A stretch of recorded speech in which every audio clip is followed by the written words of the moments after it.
What is constitution? Constitution है क्या? Constitution मतलब संविधान। मतलब हर एक कंट्री का अपना एक कॉन्स्टिट्यूशन है जिसके अकॉर्डिंग सारी चीज़ें चलती हैं, सारे रूल्स रेगुलेशन सब उसके अकॉर्डिंग होते हैं।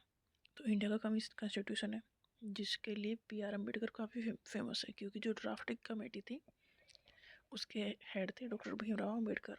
तो कॉन्स्टिट्यूशन एक कॉम्पैक्ट डॉक्यूमेंट है जिसमें that comprise a number of article, जिसमें सर लगभग 400 से ज़्यादा आर्टिकल्स हैं।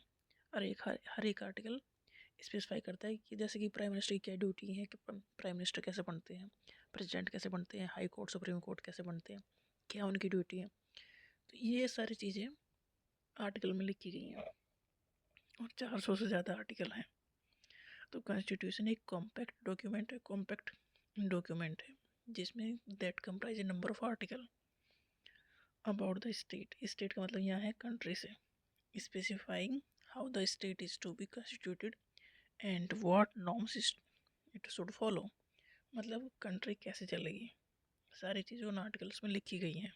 मतलब किसके क्या पावर हैं, क्या ड्यूटीज़ हैं, क्या क्या डिसीजन लेने हैं, किसके बेस पर चलना है।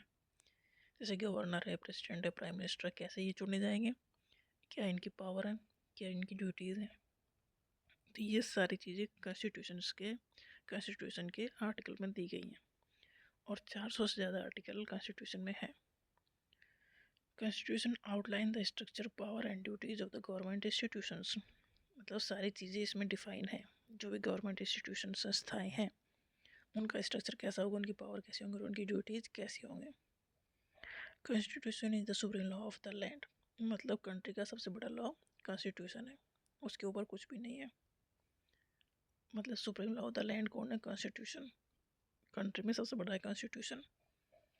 सारी चीज़ें जैसे सारे कोर्ट हैं वो कॉन्स्टिट्यूशन को ही बेस बना के काम करते हैं। मतलब कानून में किसकी पढ़ाई होगी? कॉन्स्टिट्यूशन की। तो कॉन्स्टिट्यूशन कैन बी रिटन और अनरिटन। जैसे इंडिया का कॉन्स्टिट्यूशन रिटन है, लिखा हुआ है, जैसे ब्रिटेन है अनरिटन है। तो ये किसी फॉर्म में हो सकता है, कोई रिटन रखता है, कोई अनरिटन रखता है, बट इंडिया में साइड आंसर लिखा गया है। And it provide the framework for governance and the protection of the rights with in a country. मतलब कॉन्स्टिट्यूशन सब चीज़ के बारे में बताता है कि किस दायरे में होकर काम करना है और क्या हमारे राइट्स हैं और क्या हमारी ड्यूटीज़ हैं, ये भी लिखी गई हैं। Constitution is a legal document. ये लीगल है क्योंकि हर चीज़ इसकी मान्य है। That does not deal with ideals and value. ये आइडियल्स और वैल्यू को फॉलो नहीं करता, बट ये एक लीगल डॉक्यूमेंट है और कोर्ट में ये सब चीज़ें चलती हैं, फॉलो होती हैं। तो कॉन्स्टिट्यूशन रिटन फॉर्म में है इंडिया का, और जो भी गवर्नमेंट की इंस्टीट्यूशंस हैं उन सब के बारे में सब चीज़ कॉन्स्टिट्यूशन के आर्टिकल्स में लिखी है, जो कि 400 से ज़्यादा आर्टिकल्स हैं। और उसमें लिखा है कि किसकी क्या पावर है, क्या अथॉरिटी है, क्या ड्यूटीज़ हैं।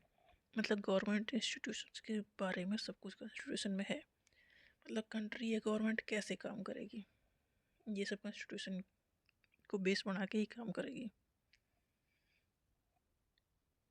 मतलब कॉन्स्टिट्यूशन वो किताब है जिसे फॉलो करना है गवर्नमेंट को।